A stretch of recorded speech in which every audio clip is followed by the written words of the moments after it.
I love you, baby.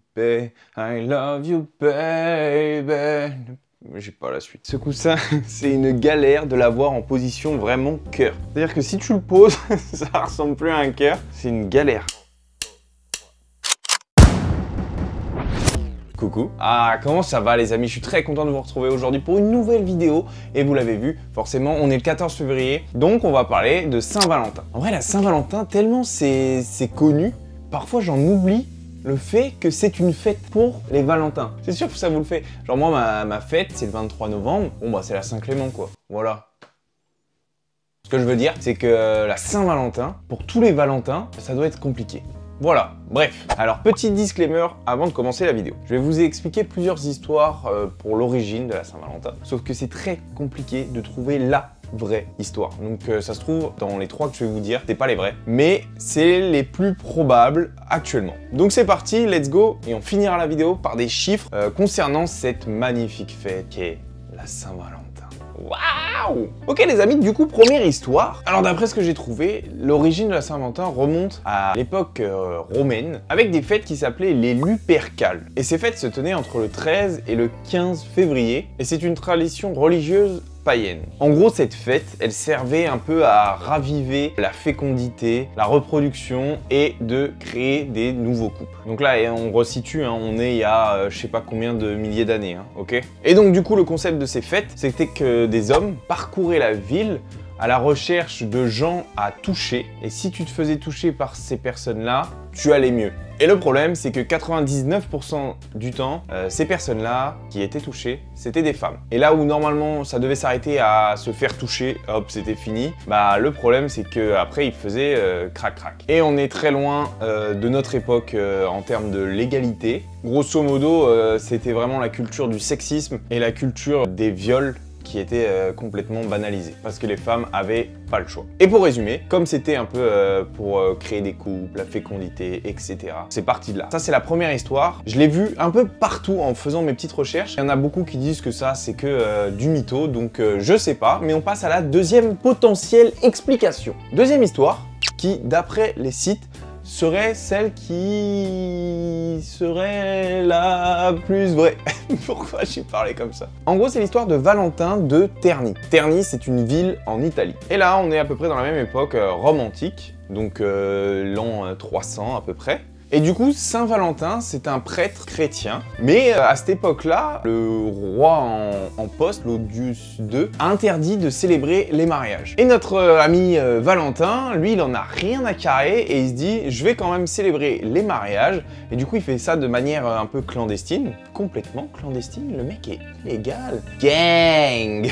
J'adore faire ça. Et du coup, il se fait forcément arrêter en l'an 269. C'est ça, je me trompe pas. Et après son arrestation, il se fait exécuté. Pourquoi il est devenu célèbre, ce Saint-Valentin? Parce qu'il s'est fait exécuter, hein. 14 février, bingo! Comme il célébrait les mariages, l'amour, l'union, et qu'il est mort un 14 février, ça serait parti de là. Et enfin, dernière potentielle histoire de la création de Saint-Valentin, c'est un peu plus récent, ça part du 14e siècle. Ça serait parti d'Angleterre parce que du coup, le 14 février, d'après des sources de l'époque, ça serait le jour où les oiseaux se reproduisent le plus dans l'année. Voilà. Et forcément, à cette époque-là, il y avait vraiment peu de façons d'officialiser, d'authentifier que c'est de vraies choses. Et du coup, avec les poètes et leurs poèmes qui racontaient à travers l'Europe, ça s'est répandu le fait que le 14, c'est la fête un peu de l'amour pour les oiseaux, etc.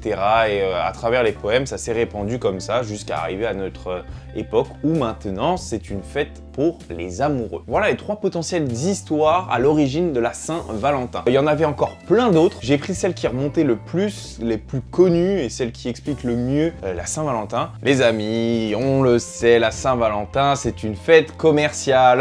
Oula, le gars est engagé. Bon les gars, on va pas tourner autour du pot. Pour moi, c'est que mon humble avis, c'est une fête commerciale, évidemment. Maintenant, c'est devenu à un tel niveau de hype sur la Saint-Valentin que c'est sûr que c'est commercial. Après, le fond, il il n'est pas commercial. Le fait de célébrer un jour dans l'année son amour pour la personne que tu kiffes, moi je trouve ça cool. Mais le problème que j'ai avec cette fête, c'est que maintenant, dans notre société, c'est un peu devenu normal d'offrir quelque chose. Plus tu offres, plus ça serait la caractérisation de ton amour. Plus le cadeau est important, plus l'amour est important. C'est notre société. C'est ce que nous inculquent un petit peu les entreprises. Parce que du coup, forcément, il faut vendre pendant cette période-là. Et maintenant, ceux qui n'offrent rien ou ceux qui sont pas dans la hype d'offrir un cadeau, et ils passent pour des radins. Et moi, je trouve ça dommage parce que en vrai, ça symbolise juste l'amour. L'amour, c'est pas financier à la base. Mais ça peut être des attentions, tu vois. Genre, il a fait à manger, il a fait un bon repas pour le soir de la Saint-Valentin. Ça peut être une belle attention, tu vois, quand même. Mais ça, je trouve que c'est moins considéré maintenant. Mais bon, bref, on passe aux chiffres. Tous ces chiffres sont rapportés d'études plus ou moins récentes. Donc on va faire dans l'ordre chronologique, donc ça c'est les chiffres de 2017. C'est tiré d'une étude réalisée en 2017 sur 250 personnes par l'entreprise Altix. Alors d'après l'enquête, 65% des hommes offrent des cadeaux à leurs femmes. C'est quand même important, hein. Mais il n'y a que 53% des femmes qui font des cadeaux pour leurs hommes. Le panier moyen pour un homme, c'est 150 € dépensés pour leur conjointe ou conjoint. Et pour les femmes, pour leur conjointe ou conjoint, le panier moyen est que de 100 €. Tiens. Le top 3 des objets les plus achetés pour la Saint-Valentin par des hommes. Nous avons les fleurs, forcément, les parfums et les bijoux. Originalité. Et le top 3 des achats par des femmes, c'est les vêtements, les parfums et les montres. Originalité x2. En vrai, c'est mignon, c'est des beaux cadeaux, forcément, ça fait toujours plaisir, mais c'est bon, on a fait le tour. Hein.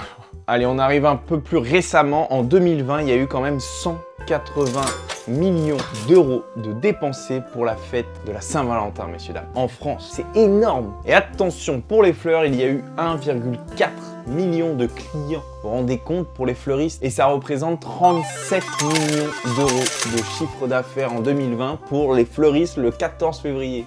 Et on arrive en 2022.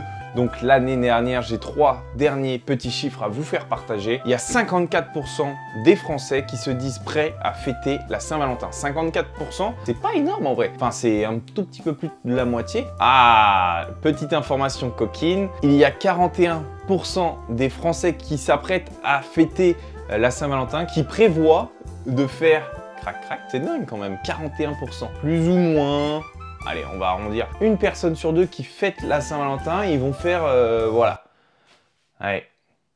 Et enfin, les derniers chiffres, c'est où est-ce qu'on célèbre la Saint-Valentin? Eh ben, il y a 40% de ceux qui célèbrent la Saint-Valentin en France, hein, tous ces chiffres, c'est en France, vont le faire à la maison. 35% au restaurant, ouais, classique, mais je pensais que c'était plus. Franchement, j'aurais pensé plus. Et 17% dans un petit voyage romantique. Donc, ça peut être à l'étranger, ça peut être un week-end à Nantes.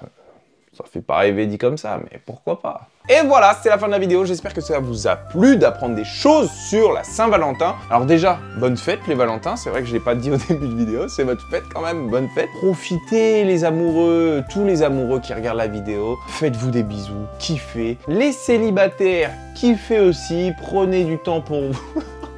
Oh, les conseils nuls à chier. Non, en vrai, des gros bisous. On se retrouve très vite pour une prochaine vidéo. Et en attendant, profitez de la vie avant que la vie ne profite de vous. Et du coup, protégez-vous. Hein, les 41% là. Oh, allez, bisous.